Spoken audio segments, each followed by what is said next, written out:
Gyere, csillagfaszú, kész van a zsíros kenyér!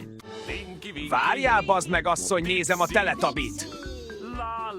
Jól van a rákatorkod, itt lesz a konyhában az asztalon, én most megyek. Megyek árulni a lyukam. Majd jövök, Lator geci. Elmentem, szívd ki a lyukam. Bánja a faszom hazafelé hozzá sört. La, ma este jól megbasznak. Jövő hétig kérek egy 1000-est ettől a faszopó vegitától a rákagyomrát. Bulma vajon hova mehet ilyenkor? Lehet megint baszatni megy magát? Bánja a faszom, megyek koldulni. Szopos vegétá, hol vagy?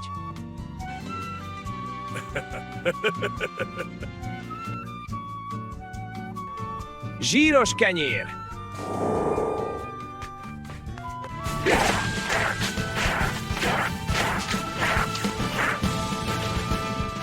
Ez a baszós picsa nem hozta be a zsíros márót. Hú, ez jó volt, megyek szarni, utána megkeresem Vegitát. Te pusztulat, mi a rákot csinálsz a gyomrodba? A rák egye meg a gyomrodat, megint megetted a zsíros kenyeret, pusztulat. Most megdög lesz rákos kakarot a gyomrod, legyen rákos! Pusztulat, most kaja kiátkozod a gyomromból! Faszopó geci! Gyere, csicska geci! Megdög lesz, Vegéta, geci! Megdög lesz! Add vissza a zsíros kenyeremet! Soha, gyere és vedd el! Addig rugdoslak, míg ki nem hányod a kenyeret, kurva anyádat!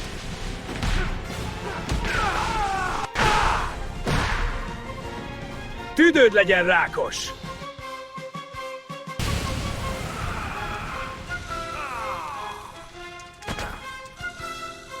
Na ugye megmondtam, hogy megeszi a rák a gyomrodat.